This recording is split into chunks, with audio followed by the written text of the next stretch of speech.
Welcome to another episode of the Hat Collecting Talk Show, where we talk about the many metaphorical hats that we all wear in our lives because nobody does just one thing.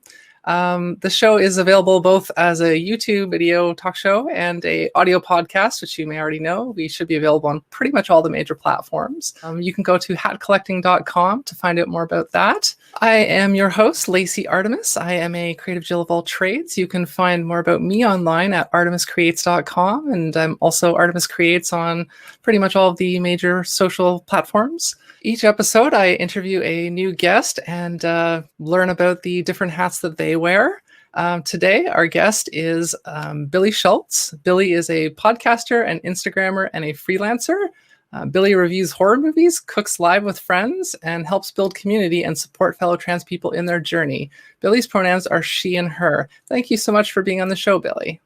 Thank you so much for having me. It's great to be on the internet here with you. Yes, it is. And it's great to be talking to other creators and creative, interesting people. Yeah. So this is going to be the second episode now, where we're going to start with a brief land acknowledgement. We've both got one prepared because this guest is not in Toronto like many of the past ones have been. Toronto, or Takaranto, is a dish with one spoon territory. It's a territory with a treaty established between the Mississaugas of the New Credit First Nations, the Haudenosaunee Confederacy, the Huron-Wendat, and the Anishinaabe. And you can find more about that at native-land.ca. And Billie is going to present her land acknowledgement. Yes. I'm over in Calgary, Alberta, Western Canada. And in the spirit of reconciliation, I would like to acknowledge that I live, work, and play on the traditional territories of the Blackfoot Confederacy, the Siksika, the Kainai, the Piikani, the Tsuut'ina Nation, as well as the Yahe Nakota Nations, and the Métis Nation of Alberta Region 3. And it's an honor to be here. Thank you. Yes, we are both, as they say, we are both visitors on unceded land, and we are grateful to be here. So another thing I'm starting to do kind of new, especially when I have a guest who is not from Toronto, is I like to ask them to try and learn something about where they're from. I was born in Edmonton, so the capital city of Alberta, and I moved here at the very cusp of the 90s when I was 4 years old to Calgary, and I've been here pretty much ever since. And so what would you say, are there any common misconceptions or stereotypes or things like that you hear about Calgary or even Alberta sort of more generally that you'd like to dispel or correct? Well, Calgary is home to the Calgary Stampede. So if you visit during the Calgary Stampede, a lot of people tend to think that everyone dresses as a cowboy all the time, and that's only about 20% of the population. There's a certain number who are cowboy and hard all year round, but it's definitely not all year. We don't always just wear cowboy hats and cowboy boots. I mean, I have a pair of cowboy hats and cowboy boots and a cowboy hat, but I don't wear those except for the special occasion of the Stampede in July. And I'd say, even though sometimes Alberta can be a bit of embarrassment politically, there's lots of good people here, and we're trying so hard. I feel like the same can basically be said about Ontario, honestly. So we're going to get to, as regular listeners will know, I go through a regular series of questioning on this show, which does tend to change a little bit from episode to episode, but I'm getting very close to kind of, at least the set of questions, the order might still change. But so Billie, please tell us a little bit more about some of the things that you do and how you got into them. Sure. Well, I'll talk about the podcast right off the top, because that's kind of my latest interest. And in terms of, you're saying, oh, I got to do a lot of editing. Oh, I feel like I'm nervous. Well, that's kind of how our podcast goes. If you listen, we definitely ramble. We go on tangents. We go on diversions. We make as many Star Wars references as we absolutely can. So the podcast I do is called Nothing to Fear. It's a horror movie podcast. I do it with my two friends, Alex and Luke. Every week we get together, we talk about the movie that we are going to watch. So we watch a horror movie and then we talk about it. We go down the plot, we talk about the characters, we go into spoilery details. And I picked this topic not because I'm a super fan of horror. If you had asked me even 2 years ago, I would have said, no, I don't like horror movies. I'm not a fan. I've been too afraid to watch them. But I've been noticing just in terms of pop culture, horror movies are kind of elevating a little bit. We're getting some really good ones that have come out in the last couple of years. And I sort of felt like I was missing out on this larger slice of the pop culture pie. And I was like, well, I've always been too afraid to watch horror movies. So I'm going to sit down and force myself to do it. And then I might as well make a podcast about it. That was the genesis of that idea. And we have a lot of fun. I would even say we are rapidly becoming horror movie fans. There's lots and lots to discuss about every movie we get into. That was like my quarantine hobby that I picked up thanks to COVID. Yeah, I will confess that as part of preparation for the show, trying to be a good host, I did listen to parts of 2 episodes. I listened to part of the first one and part of the most recent one. It's kind of one of the fun things. I've interviewed a couple of people now who also have their own podcasts. And when you kind of know what the sort of behind the scenes process is for it, you can kind of appreciate what they're doing more. And I will confess that the kind of like you, I've never really been super big into horror movies, but the thing that I've found, if there's a topic that you're maybe not so interested in, but you're listening to somebody who is passionate about it, talk about it, it tends to be more engaging. And it's like you kind of come to a new appreciation for it, even if you're still like, okay, horror movies are still not my favorite thing, but I can kind of appreciate them more now, and I'm grateful for that. So thanks for doing that. Absolutely. It's been a lot of fun. I've already seen my own growth in editing and recording, in creating these episodes. It has been such an amazing growth process. And I think one of the most amazing things I've learned from that is you can get rid of this idea that you don't have to be an expert to do anything. If you want to do something, just start doing it and you'll get better as you go. If you care enough to keep getting better and you make mistakes and you mess up I've listened back to the early episodes where I'm like, who was editing this and why was she using a large hammer instead of an editing tool? And, just being okay to be not, I guess, at perfect level or, I'm good enough to be out on the internet, because anybody can be out on the internet. Anybody can make anything they want and put it out there. And if you're just authentic and you're doing something that you're passionate about, you're right. When someone's talking about something they love or they really enjoy or they're passionate about, even if it's not your thing, you're like, I can see, seeing people light up or hearing the joy in their voices it makes it all the more enjoyable. And it doesn't matter what the topic is. We're past the too cool to like stuff era of the 90s and the mid 2000s. And now people can just like what they like and be nerds about it. And that's amazing. So with the Instagram live cooking sessions, how did that get started?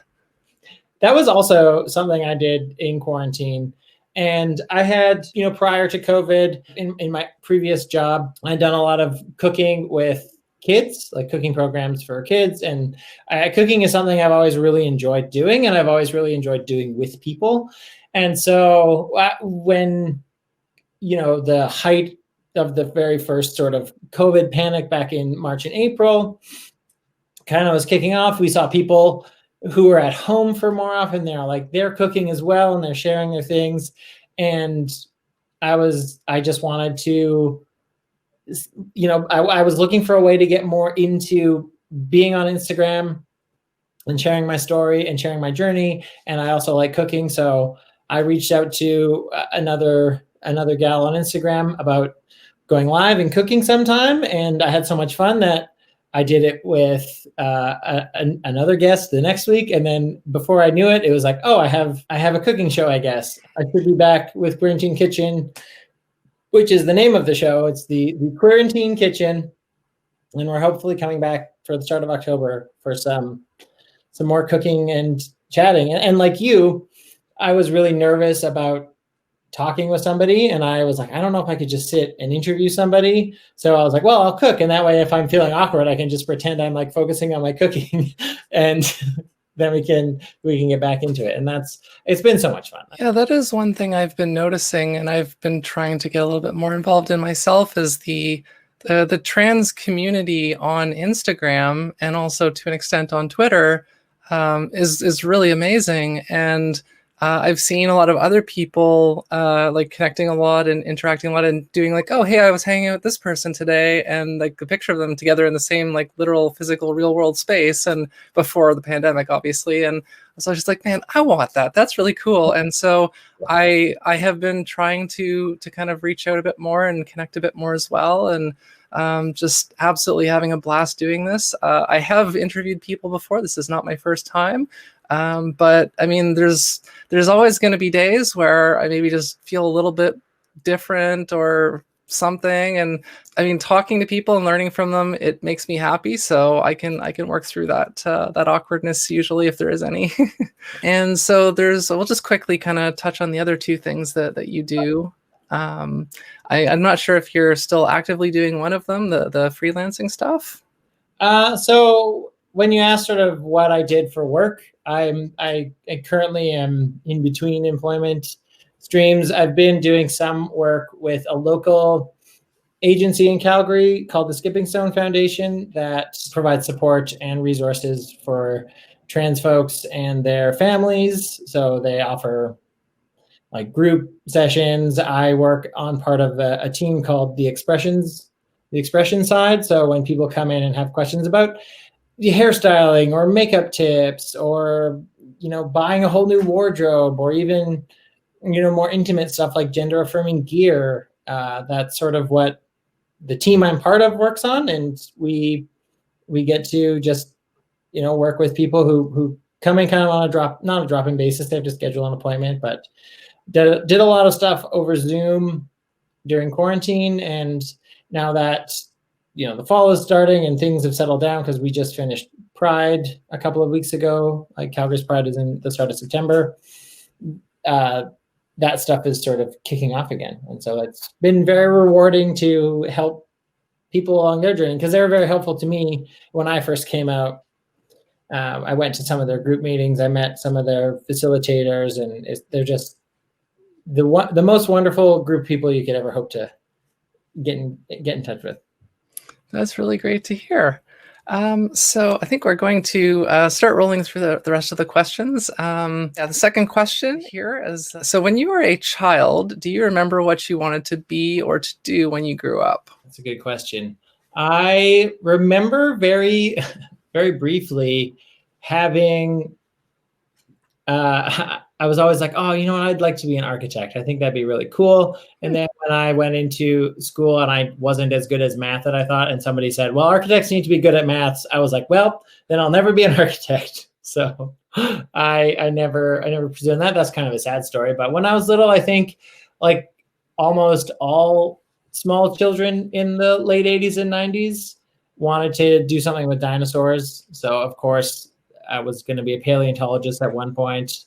I was probably going to be a vet at one point. I've always liked working with kids, though, and people, I found. That's great. I'm reframing this next question. I think coming at it from a little bit of a different angle might be better.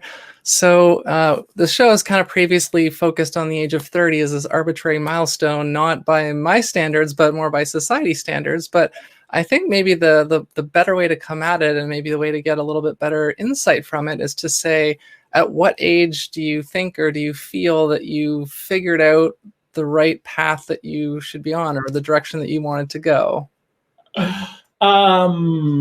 Is a future age the right answer? I mean, I don't know if I've ever really figured out like, oh, this is the one thing I'm doing. This is what I'm good at. This is what I'm liking. I'll follow this path for a little while and see where it takes me, for as long as it takes me there. In terms of like milestones, I would say when I went into university, I was pretty keen to be a teacher back in the early 2000s. I went to school to get a teaching degree, and I tried my hand at teaching, and it wasn't for me. I liked working with the kids. I liked teaching people, but I didn't like all the other stuff that came with the job. And so that wasn't for me. So I ended up working in day camps for quite a number of years. And, in terms of that career path, that sort of has been ongoing, and it's been evolving, and it's still evolving even to now. In terms of, I guess, if we go more transition related, I came out when I was 33, almost 34. So I've been out for almost 2 years now, and that's been a journey all on its own. And it's been really wonderful to just experience and learn and grow. No, I mean, that's totally valid. I don't want to imply that everyone that I interview has to have things figured out, because no, that's the point of this question. Actually, it's that I want to illustrate for the listeners, because there's this cultural narrative that you have to have it figured out by 30. And I really, everyone I'm talking to, unsurprisingly, disagrees with that idea and thinks it's bogus. And it is totally valid. I know there's people out there who are, in their 60s who still haven't figured it out, and that is valid. And I think as a society, we need to kind of, that has to be normalized more, because these kind of preconceived notions of what's expected. So that's why I asked that question. I'd just like to see the different kinds of answers. And yeah, this next question might be a little bit redundant, or might not work so well. I don't know. I can always edit it out. Yeah. Was there ever a particular moment that you can remember feeling way ahead of your time for your age? I don't know. I never really had, I'm not super sure. I don't really know if I had a time like that in my life. I know that I was always pretty wary of people who were very had it all figured out. When there were people in, to your point of having your life figured out, there were people in university who were, they were in their 20s and they were engaged, and they are everyone was starting to get married, and they're like, oh, we figured it out, we did it, and we're doing it. And I was always but that's not for me somehow. That's not what I want. That's not for me right now. And I always kind of felt I marveled at people who did have it figured out, because I was but how do you know? And so I think I've never really felt older than the people around me. Except physically, I find that I was always one of the oldest kids in my class growing up, and usually I'm one of the older people in my friend groups. But no, I guess not. Sorry, that's not a great answer. No, again, there's no wrong answers unless you agree. Yes, everyone should have things figured out by 30. I agree with that. That's a wrong answer. If you just put up a big animated wrong when I said the wrong answer for.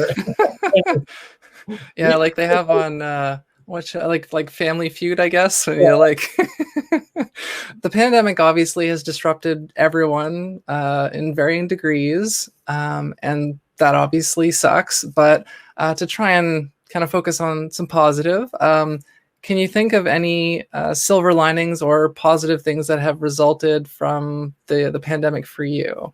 Honestly, I have made so many connections with people as not a direct result of the pandemic, but as a side effect of the pandemic. I got into a serious relationship after being single for a few months after my previous one fell apart. And, that was a byproduct of, the Philly conference getting canceled. I had booked flights to go out there. I had them booked since February. I was really excited. That got canceled. And so I was able to transfer the plane tickets into a ticket out to Montreal to go visit and hang out with, my now girlfriend. And it's super wonderful. And just starting the cooking show is definitely not something I probably would have had in me because of, time working so much, not having the energy. The cooking show, also the name of the cooking show is the Queerantine Kitchen. So that wouldn't definitely not be what we called it. and starting my podcast, not to bring it back to the podcast all the time, but starting that was definitely as a result of having more time and having more desire to do stuff. So I definitely did not experience the same pandemic as anybody who had kids, anybody who was living with family. I live in my own apartment by myself. I have one cat. Like, I don't have to worry about kids. I didn't really have to worry about, I had so much that I didn't have to worry about that like other people did. So I'm not saying it was like a joyride, but I'm very aware of the privilege that I had to be comfortable in the pandemic, and it just made me focus on what's important. Yeah, absolutely. And I mean, kind of like a similar thing for myself, and something that that I believe my past guest brought up, or the past episode guest, that it's partly a function of our privilege as well, that we've been able to, because as you said, the people who are parents who are just completely overwhelmed, and people with disabilities, or there's just a lot of factors that can be at play. So we're very fortunate that that this kind of slowdown actually benefited us. Not that it hasn't been without its challenges, but yeah. So our next question here: would you say that you have a peak time of day, like sort of like morning, night, somewhere in between?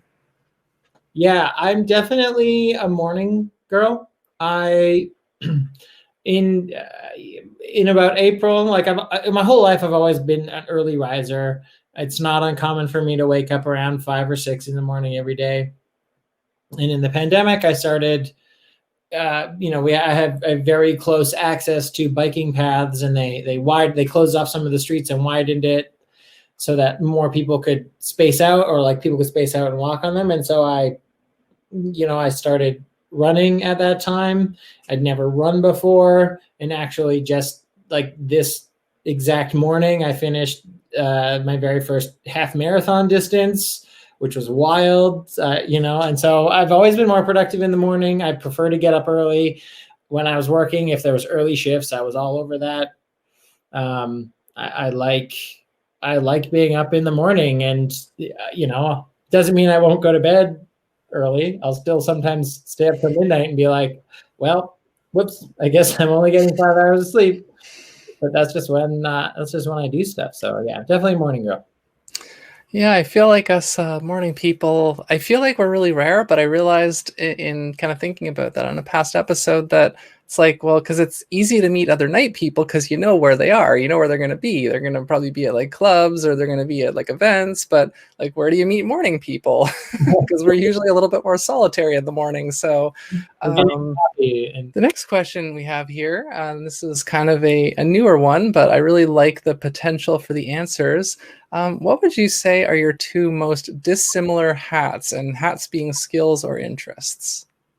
My most dissimilar interests, I'd say, I really like, and it's devastating when the gym's closed, but I was a medium level, like rock climber, just not outdoors ever, but just indoor climbing. And I picked that hobby up. I picked that hat up, I guess, about 6 years ago, and I've really been missing it. That's definitely one that is more of an individualistic problem solving. Like literally, they call the routes, if you do it, they call it like you're solving a problem when you can like get to the top of the wall. So that was always, it's a very insular, just like you versus the wall. You have to solve the problem, and you can only use your arms and your legs, and sometimes the side of your body if you're flailing, to get up there. And so that's probably the most active hobby that I do, aside from running now. On the other side, I do play and run a lot of Dungeons and Dragons games. So that is also a pretty good hat. It's actually the subject of, whoops, where we got my tattoo. This is weird. It's all backwards. So here's where I'm going to remember to be a good host for the podcast listeners, because they won't be able to see this. Billie is showing us a tattoo on her arm, which is some creatures. Yeah, so it's a partial sleeve. There's a beholder, which is a one-eyed floating head monster with like tentacles. Very, very classic Dungeons and Dragons monster. They're very tough to beat. And then in the middle is the 20-sided die, which is the main thing that you would use. And now I'm holding up one of the die that I have on my table all the time. I rolled a 19. That's pretty good. And so that's on there. And then the top one is it's not fully colored in, but it's called a Mind Flare. Again, it's another iconic D&D baddie, kind of like a Cthulhu monster, humanoid with tentacles on the face. And so I've been, like I said, I mean, I did say I'm a super giant nerd, so D&D is right up my alley. And anything nerdy, anything fantasy you got me. I'm in. Like, let's do it. Okay, so your opposite hats are rock climbing or wall climbing and D&D. That's good. I guess. I mean, again, no wrong answers. So the next question here, kind of continuing on this theme a little bit. What is the last new thing that you learned, whether it was a piece of information or a skill? And what's something, not the next thing necessarily, but what is something that you would like to learn or you would like to try? Ooh, that's great. I'm going to bring it back to my podcast, because absolutely editing audio is the latest skill that I've learned in the last 12-ish, 14 weeks or whatever. Like, I don't do a ton of editing on my podcast. We like to keep it pretty true to form, but I'll edit out ums and coughs and just to kind of try to clean it up as much as possible. And that has been like an enjoyable trial to learn. I'd love to just keep building that skill. I've been trying to, and so I think that the skill I want to keep learning is just how to edit my podcast so it's as best as it can be. And then also to like market it and get it out there for people to listen to. I can relate to that, as for this show, like I've done a video show before. I've done an audio podcast before. I haven't done them both at once, or rather done one and turned it into the other. And the last time I just put stuff out on iTunes and that was pretty much it. And this time I was like, no, I really am super passionate about this. I want as many people to see and hear it as possible. So I was like, okay, how do I get on Spotify? How do I get on this? How do I get on that? And that was in, like, again, finding a platform to do this on instead of trying to like do it through like Skype or Zoom. And this has actually worked out pretty well with a couple of minor exceptions, but still, I mean, the results have been good and the feedback's been good. So so the next question here, we're going to get into, I guess, a little bit more serious-ish stuff. This might be where some really good insights come from. Okay. So have you dealt with any disabilities or mental health struggles in your life, and how have you worked through them?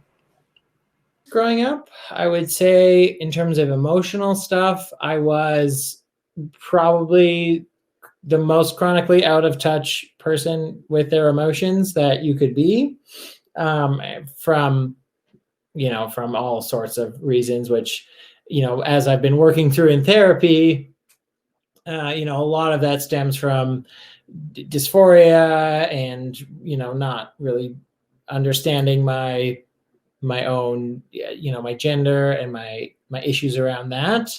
And so that made me, more prone to just be angry when I was growing up. And I was like angry a lot of times, and I wasn't really the nicest person to be around. I always like prided myself on my sense of humor, but I would definitely be like the person to make fun of somebody who liked something unironically, instead of just being like, that's so cool that you like that. And I'm so glad that I was able to figure out, who I am, and to come out and embracing, life as a transgender woman is amazing.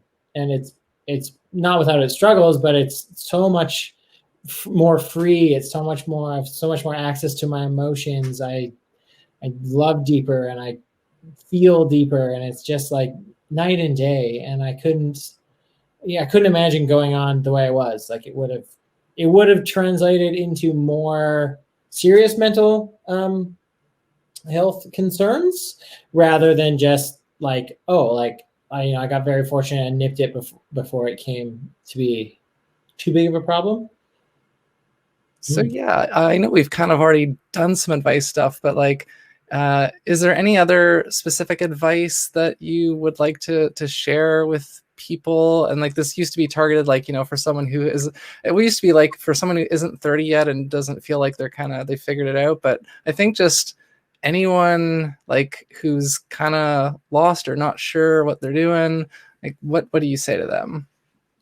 I would say that one, and I think this one is pretty common knowledge at this point, but nobody who has grown up knows what's going on at any point in time. People will pretend they do, but none of us know really what's happening. We're just all pretending as best we can. So especially if a grown up is like saying, I know this is the way to do it, like they're probably not. They don't know what's going on. So just, be open to, having your mind changed to anybody else or anybody who's like, well, I thought I would do something, but I'm too old, or I don't have the skills, or I don't have the time for it. Maybe the time is a different thing that you can't control, but like, just go for it. Just start and see how you go. Like, just absolutely give it a crack. Like the worst thing that's going to happen is you're going to put something up on the internet and no one's going to see it. And you're going to go, well, I tried. What's next? So just try. Yeah. Start a blog, make a podcast, do a recipe show, whatever. Yeah, no, like literally, because I mean, actually, I'm not on TikTok yet, but like just kind of seeing how that in to my awareness came out of nowhere, and it's just this like huge cultural phenomenon that everyone's doing, and then people can get TikTok famous overnight and become like millionaires, and that just blows my mind. And like, people who become famous from like memes who didn't intend for it, it just kind of happened. And so when I see stuff like that, like literally, it's not only just like, just do it, just try it, but like, just like literally, if you if you put something out into the world, you never know what can happen. Like it might not even be that good, but somebody might see it and recognize the kernel of potential in it. And that could be what it needs to kind of to continue. So yeah, I just wanted to kind of throw that out there.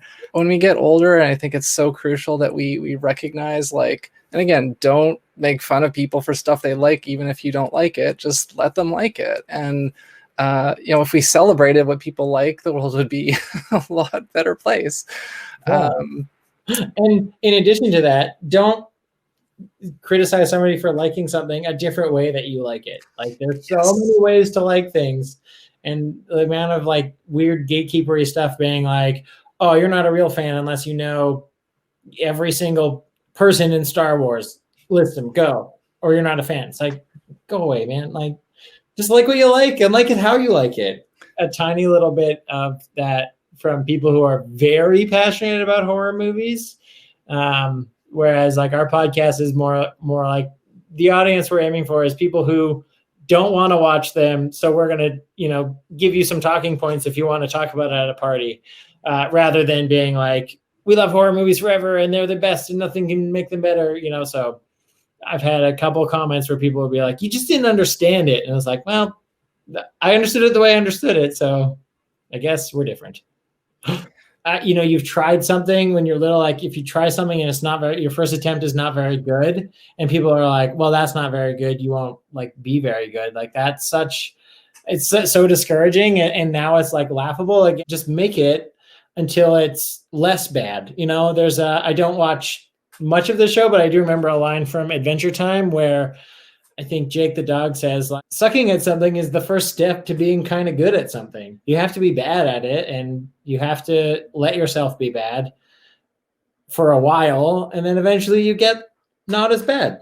Or you find what your groove is, and people just like that, and that's your thing. Yeah, and I mean that's kind of even a direct callback to our podcast, because like as you were kind of saying, when I kind of listened back, the first episode of this show was like there was a hint of a structure, but it was like so much more rambly and just like I hadn't figured out what I was really driving at yet, and like now I'm just like, okay, I've got my list of questions and I've done this a few times, and I'm just like I mean, it still might not always go amazingly, but it's definitely getting there. And it's also like applying past lessons that you've learned, because like if you're starting something you've literally never done before, unless you somehow magically have a natural aptitude for it, you're not going to be great the first time you do it. And even if you do have a natural aptitude, you're still probably not going to be that good. You might just not be completely a million times terrible. Or I've heard it like another version too of like, fail more, fail better. And yeah, that's the kind of the idea. And actually, I feel like I should just mention this, just not because of anything you said, but I just for listeners to know in the future. I am working on getting both like older guests and like younger guests. Like I want to literally interview like teenagers and like grandparents and kind of get the same, like ask them the same questions and get these perspectives. So look forward to that, because I'm excited for that to happen, and hopefully it will happen soon. Because right now I'm really firmly planted in that like kind of like late 20s to late 30s kind of zone.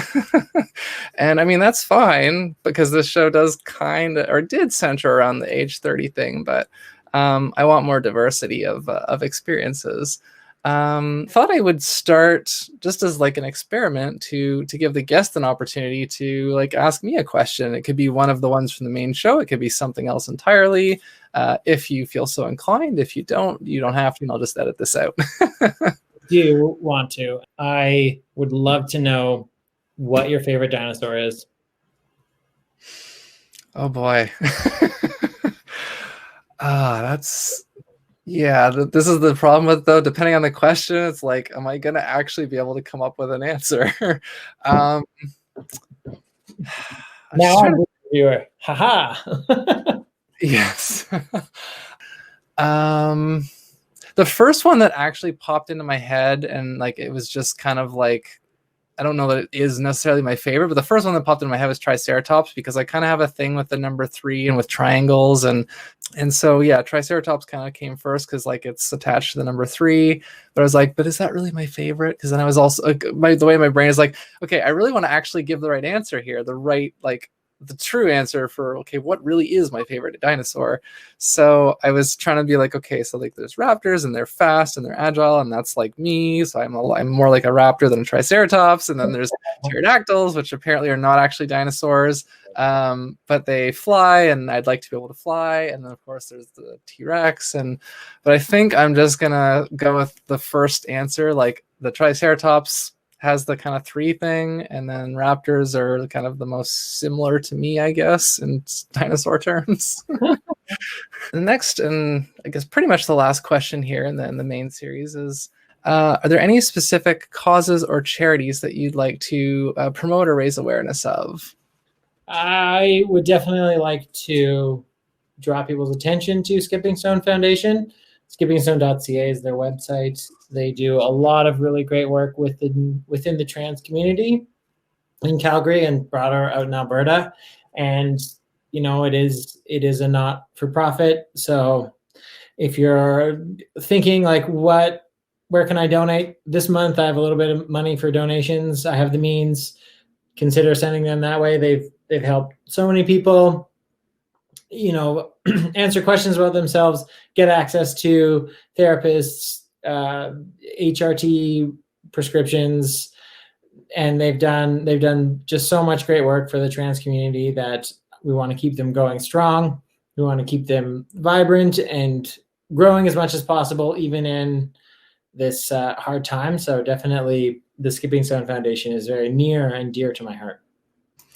That's great. And again, just to kind of let the listeners know, I'm going to be like at the end of these episodes, I've added a dedicated screen for a few seconds with like kind of the main charities and things that we that have come up on the show or that the show supports, like Black Lives Matter and Indigenous rights and things like that.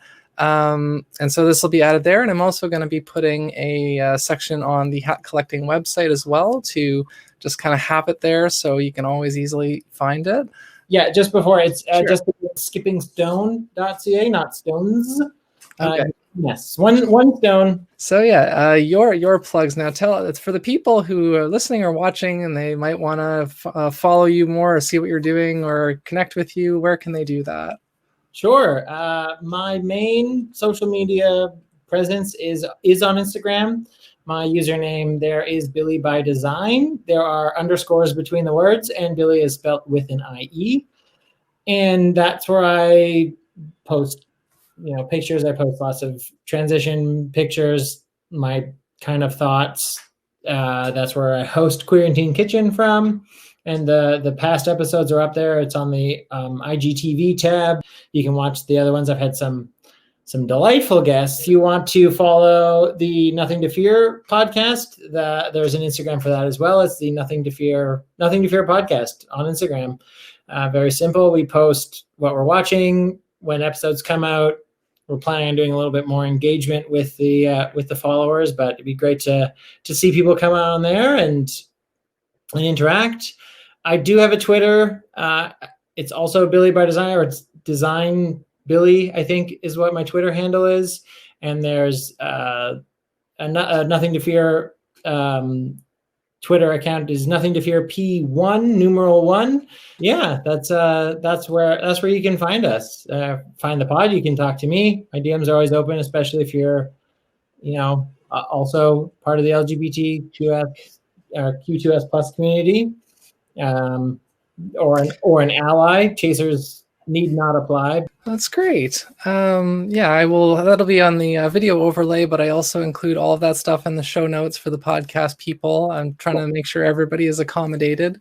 So yeah, that's your plugs. I'll try to keep mine nice and short. As I said before, I think artemiscreates.com is my website, and I'm Artemis Creates on all the main social media platforms.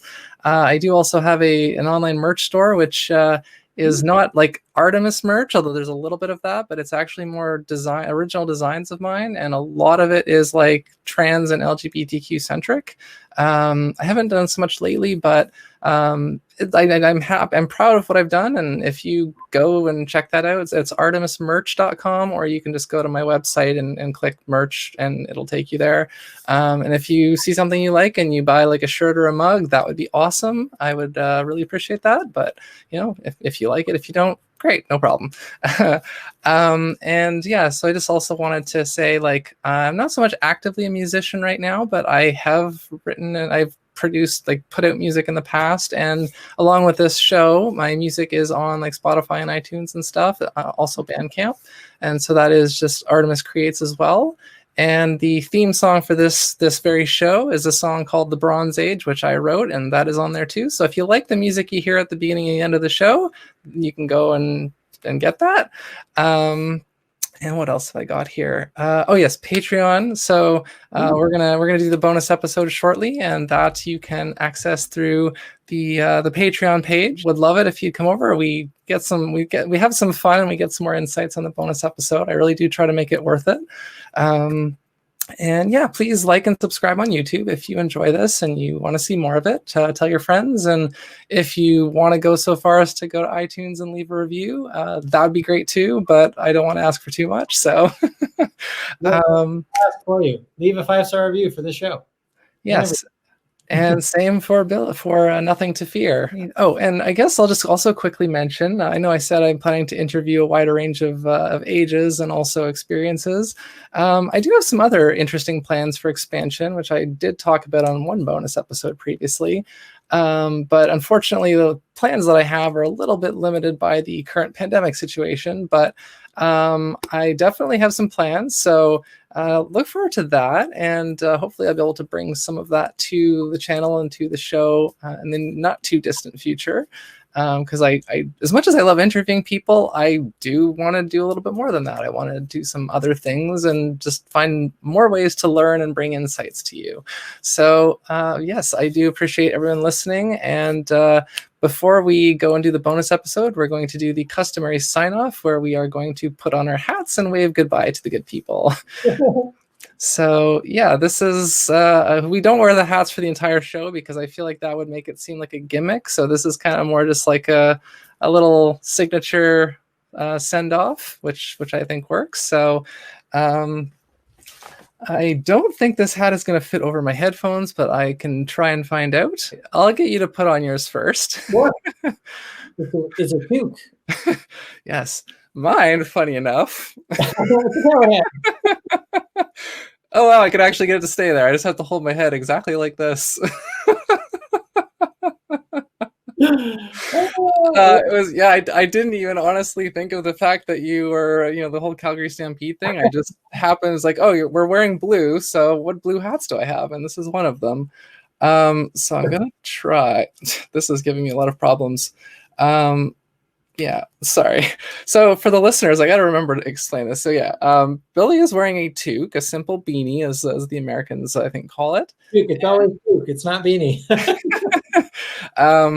And I am wearing this like kind of straw weave cowboy hat thing that's blue. And I'm trying to carefully keep it on top of my headphones, which it does not fit well. This is why you really need to go to YouTube and watch the show, because otherwise you will miss out on things like this. So yeah, so we're going to wave goodbye to the good people. So again, thank you for watching, as I will say numerous times over and over again, and hopefully we'll see you on the bonus episode.